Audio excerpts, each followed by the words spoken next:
नमस्कार दोस्तों, स्वागत है आपका एक और धमाकेदार व्लॉग में। मैं हूं अभिषेक कटार और आज आया हूं राजस्थान उदयपुर गुलाब बाग में। और गुलाब बाग में इंटर हो चुका हूं मैं। और इंटर होते से ही ऐसा व्यू दिखेगा। और ये पीछे तरफ है एंट्री गेट। तो अब चलते हैं गुलाब बाग के अंदर और देखते हैं कि कैसा पार्क है और दिखाते हैं। गुलाब बाग के अंदर एक 100 साल पुरानी लाइब्रेरी भी है और इसके अंदर एक जू भी है जिसमें बहुत सारे अलग अलग टाइप के पक्षी रखे हुए हैं। और देखते हैं वहाँ पे कैसे कैसे पक्षी हैं और आपको भी दिखाते हैं।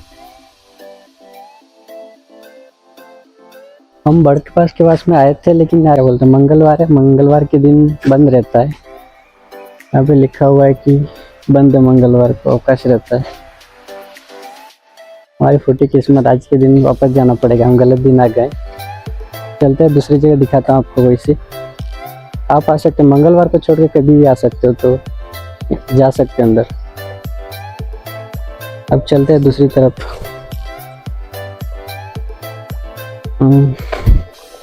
पक्षी वाला पार्क तो बंद है। अब देखते हैं, ये पास में एक ये बच्चों के लिए खेलने का है, इसमें देखते हैं।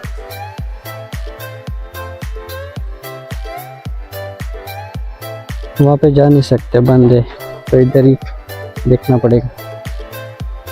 बच्चों को खेलने का है, झूले हैं और फिसल पट्टी ये सब है। और बैठ भी सकते हैं इधर आसपास में।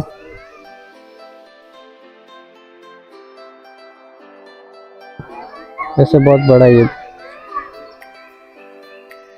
और ये गुलाब बाग पूरा 100 एकड़ में फैला हुआ है, इतना बड़ा है।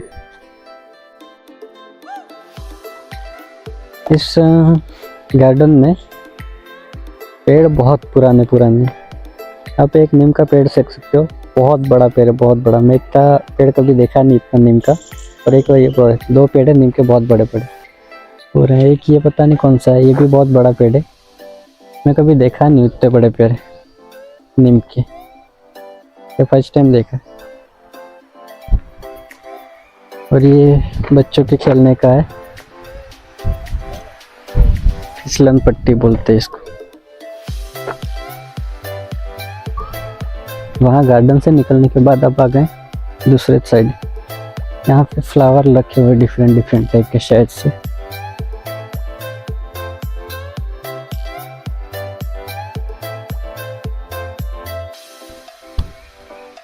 हाँ, इधर फ्लावर ही है, बहुत अलग अलग टाइप के। किसी में भी फूल नहीं आए हुए, बस ऐसे ही लगाए हुए। उस तरफ है शायद फूल।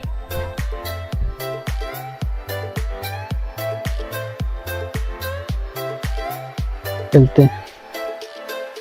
और इधर 3 बेर के पेड़ है। बेर भी लगे हुए, लेकिन पके हुए किसी पे भी नहीं। बेर है, कच्चे बेर है। यहाँ पे पानी वानी छिड़क रहे, फूल लगे हुए हैं।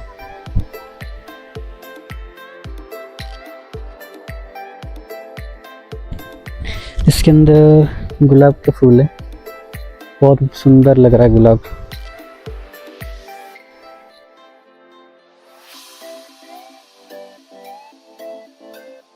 व्यू भी बहुत मस्त दिख रहा है, पूरा शांत नेचर वाला, बिना शोर शराबा वाला। और इधर एक पेड़,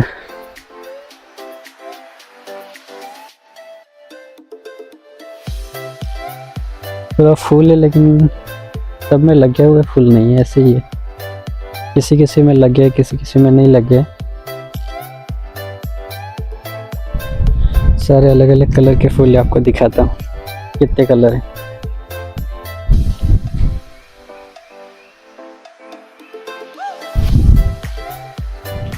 ये भी अलग टाइप है, पिंक है और एक वाइट है। और ये ऑरेंज और पिंक दोनों एक ही साथ में लगे हुए हैं। इधर भी है,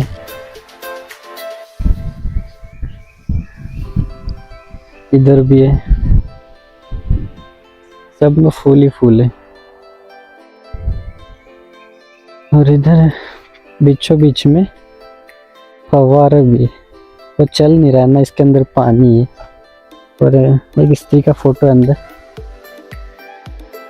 और यहाँ पे येलो फूल है, ये शायद मैंने लाइफ में पहली बार देखा है। गुलाब का येलो फूल कभी नहीं देखा था मैं। पिंक वाइट ये सब देखे थे। और पूरा रेड कलर का भी है, पूरा रेड, बिल्कुल रेड है ये, बिल्कुल रेड है। अलग अलग टाइप के ये अलग फूल है, ऐसे तो कभी देखे ही नहीं गुलाब के फूल, डिफरेंट टाइप्स। और स्त्री दिखाना तो भूल गया। यहाँ पे बीच में एक स्त्री रखी हुई है, बहुत मस्त और सुंदर सी स्टैचू है। और यहाँ से आप चलेंगे दूसरी तरफ।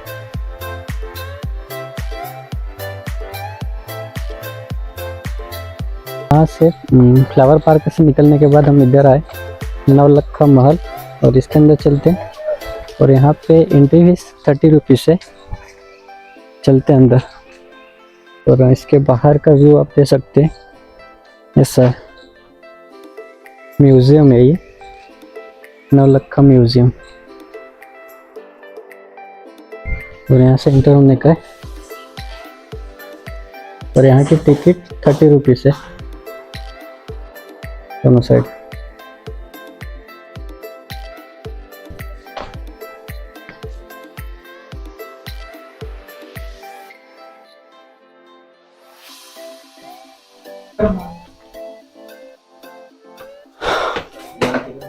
और इंटर होते ही ऐसा व्यू है, ये लिखा हुआ है वैदिक संस्कार विधि का आर्य कल चित्रलाय आर्यव्रत चित्र विद्या भारत गौरव दर्शन।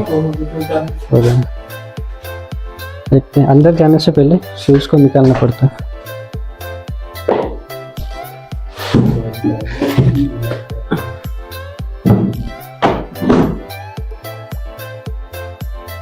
ऐसा राइट साइड से शुरू करते हैं, देखना ये कुछ लोगों का बना हुआ है। मणिपुर पढ़ लीजिएगा आपको जो पढ़ना है पॉज करके। आप महाराष्ट्र,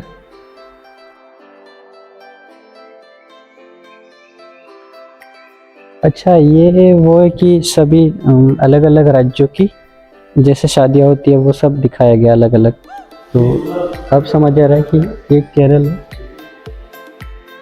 हाँ अच्छा इनसे पूछते हैं क्या है, आप बता सकते हैं ना? ठीक है बताइए, शुरू से बताइए।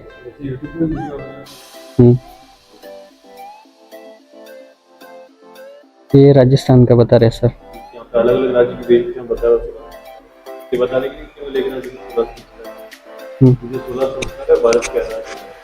अच्छा इसके गर्भाधान इसमें दंपति यानी पति पत्नी एक श्रेष्ठ आत्मा का आह्वान करती है। वो श्रेष्ठ आत्मा माता के गर्भ में कब आएगी? जब ये स्वयं श्रेष्ठ होंगे।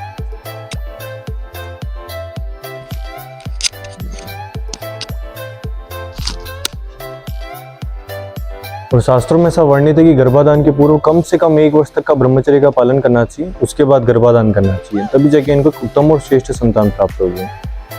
क्या था पुंसवन संस्कार? जब माता 3 से 4 महीने की गर्भवती होती है तभी संस्कार होता है। इसमें माता की दही नासिका में बरगद के पेड़ की जड़ को या पत्ती को सुंघाते हैं ताकि बच्चे के शरीर का विकास अच्छे से हो सके और गर्भ की रक्षा हो सके, क्योंकि 3 से 14 महीने में गर्भ गिरने के ज्यादा चांसेस होते हैं। माता को और भी औषधि देते हैं जैसे ब्राह्मी, गिलोय, अगर माता उसका सेवन करती है तो इससे बच्चा बलवान बनता है। क्या होता है सीमंतोनयन संस्कार? गर्भ धारण के 7वें 8वें महीने में होता है। तो इस संस्कार में माता को सात्विक भोजन करने के लिए कहा जाता है। माता अगर शुद्ध सात्विक पौष्टिक कार्य करेगी तो इससे बच्चे के मस्तिष्क का विकास अच्छे से होगा। फिर आता है जातकर्म संस्कार। ये बच्चे के जन्म का पहला संस्कार है। तो इसमें पिता सोने की शलाका को शहद में डुबो करके बच्चे के जीभ पे ओम लिखते हैं। कानों में वेद मंत्र का उच्चारण किया जाता है। कानों में तोम वेदसी कहा जाता है, अर्थात तुम्हारा गुप्त नाम वेद है, तुम स्वयं ज्ञान के स्वरूप हो, तुम्हें सदैव ओम का उच्चारण करते रहना है, कि ओम परमात्मा का बीज नाम है और इस ब्रह्मांड की वाइब्रेशन भी है। फिर आता है नामकरण संस्कार। नाम ऐसा होना चाहिए जो बोलने और सुनने में प्रिय लगे और जो सरल सार्थक हो। फिर आता है निष्क्रमण संस्कार। इस संस्कार में बच्चा पहली बार घर से बाहर निकलता है, प्रकृति से मिलाप होता है। सुबह सूर्य देव के दर्शन, रात में चंद्र देव के दर्शन कराए जाते हैं। माता अपनी अंजलि में जल लेके वेद मंत्र का उच्चारण करती है, ईश्वर से प्रार्थना करती है कि बच्चे का स्वास्थ्य अच्छा बना रहे और उनके लंबी उम्र की कामना की जाती है। ये संस्कार अधिक से अधिक चौथे महीने में होता है। फिर आता है अन्नप्राशन संस्कार। ये छठे महीने में होता है। इसमें माता पिता को सलाह दी जाती है कि वो कोई भी अधर्मित कार्य न करें, हमेशा धर्मित कार्य करके जो भी धन अर्जित करते हैं उससे ही बच्चे का पालन पोषण किया जाए। बच्चे को सात्विक आहार में या तो खीर को या फिर चावल में दही घी शहद को मिलाकर खिलाते हैं। बच्चा अगर सात्विक आहार करता रहेगा तो सत्वगुण अपने आप समाते रहेगा। फिर आता है चूड़ाकर्म संस्कार, जिसे मुंडन संस्कार भी कहा जाता है। बीते समय तक बच्चे के शरीर की रक्षा कर रहे होते हैं, लेकिन सर कठोर हो चुका है, भारी हो चुका है। सर के भारीपन को कम करने के लिए, गर्भ के मलिन बालों को हटाने के लिए और बालों की ग्रोथ अच्छे से हो सके, इसके लिए संस्कार कराया जाता है। फिर आता है कर्णवेद संस्कार। आचार्य सुश्रुत बताते हैं कि अगर किसी अच्छे वैद्य द्वारा कराया जाए तो इससे हर्निया नाक बीमारी नहीं होती और ये संस्कार 2-3 वर्ष तक की उम्र में करा देना चाहिए और इससे बच्चे की बुद्धि भी तीव्र होती है। फिर आता है उपनयन संस्कार, जिसे यज्ञोपवीत संस्कार भी कहते हैं। इसमें इन्हें 3 धातु का यज्ञोपवीत पहनाया जाता है, जो इन्हें स्मरण कराता है कि इन्हें 3 ऋणों से मुक्त होना है, पितृ ऋण, देव ऋण और ऋषि ऋण से। और इस बात की प्रति की विद्या अध्ययन कर रहे हैं, वेद अध्ययन कर रहे हैं। कि बालक अपने गुरुकुल में जाता है, बालिका अपने गुरुकुल में जाती है। फिर आता है वेदारंभ संस्कार। शिक्षा आरंभ हो चुकी है, अब 16-18 वर्ष तक गुरुकुल में रहेंगे, ब्रह्मचर्य का पालन करेंगे और जो भी ऊंच नीच की अमीर गरीब की हीन भावना उन सबको भी खत्म करेंगे। फिर आता है समावर्तन संस्कार। अभी तक लंबे समय तक गुरुकुल में रहे तो गुरुदेव को पता होता है कौन बच्चा कितना योग्य है। फिर गुरु इनके कर्म निर्धारित करते हैं। तो जो पढ़ने पढ़ाने में अच्छा होता है ब्राह्मण का, जो बलवान बलिष्ठ न्याय देने वाला क्षत्रिय का, जो व्यवसायिक बुद्धि वाला वैश्य का, जो किसी कार्य में योग्य निकल नाम का शिक्षित है, शूद्र कार्य करता है। परंतु कोई भी ऊंचे नीचे नहीं है, सभी समान है। या तो अपने गुणों कर्म को बदल करके अपने वर्ण को बदल सकते। फिर आता है गृहस्थ आश्रम विवाह संस्कार।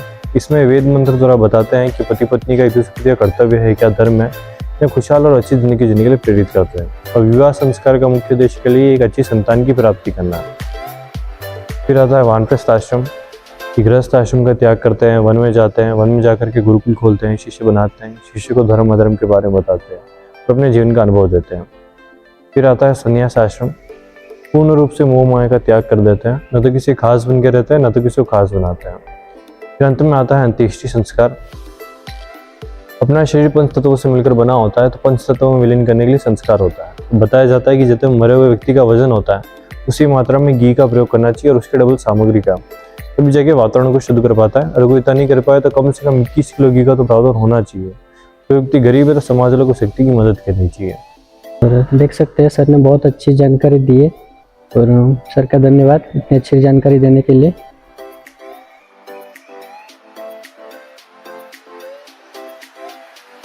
दूसरी तरफ चलते हैं।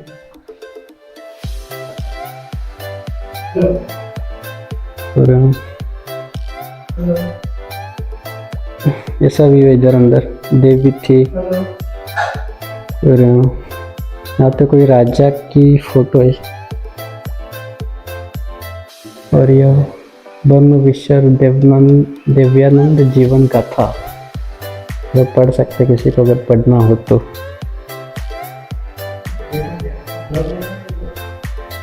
और यहाँ पे महर्षिवर देवानंद जीवन कथा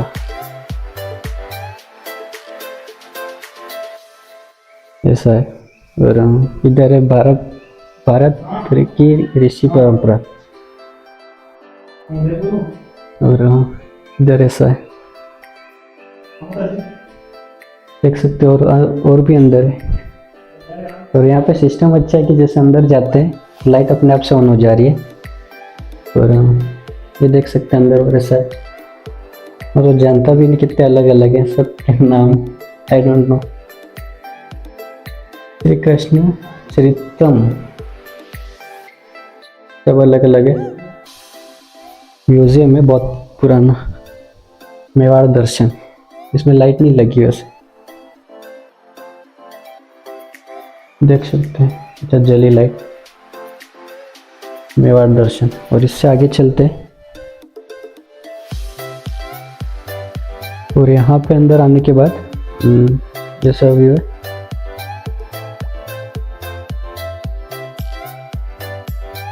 बहुत अलग अलग म्यूजियम है बहुत पुराना और इसमें शास्त्र है सारे अलग अलग जो स्कूल में पढ़ाए जाते थे हमको, ये वेदों के बारे में सब अलग अलग किताबें रखी हुई है बहुत पुरानी। और यार समझ के चमकते सितारे ऐसा दिख रहा है पूरा।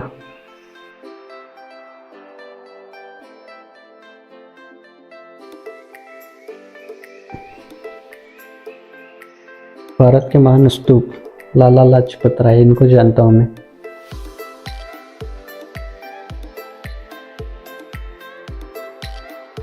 और इसके अंदर अच्छा ये घूम रहा है अपने आप से।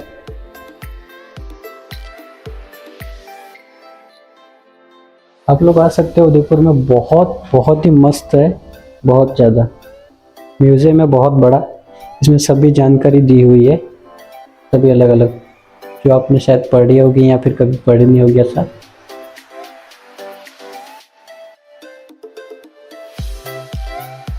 ऐसा है।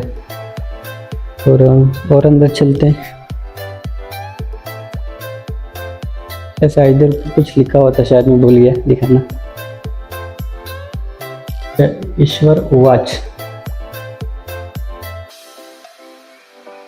ऐसा है। और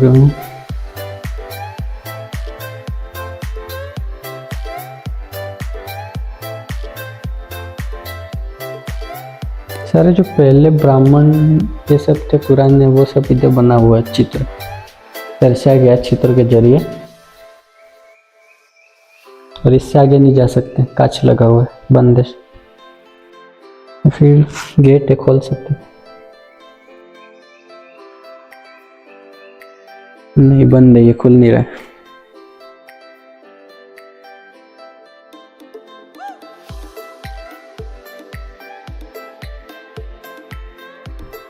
और आपको व्लॉग अच्छा लग रहा हो तो लाइक कर देना और सब्सक्राइब भी कर लेना चैनल को।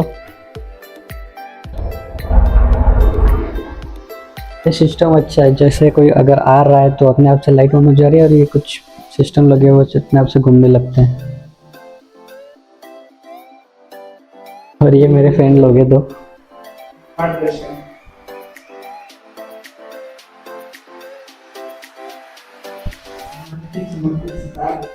और इसके अंदर इसको ऑपरेट करने का है, और इसमें कुछ है ही नहीं। अच्छा इसके अंदर और भी किताबें, लेकिन ये घूम नहीं रहा है, घूम रहा होता तो अच्छा रहता। इसके इधर भी अंदर जो ये दिख रहा है, इसके अंदर भी किताबें है, लेकिन वो नहीं दिख रही। यही था मेरा छोटा सा व्लॉग। और आप लोग को आना है तो आ सकते।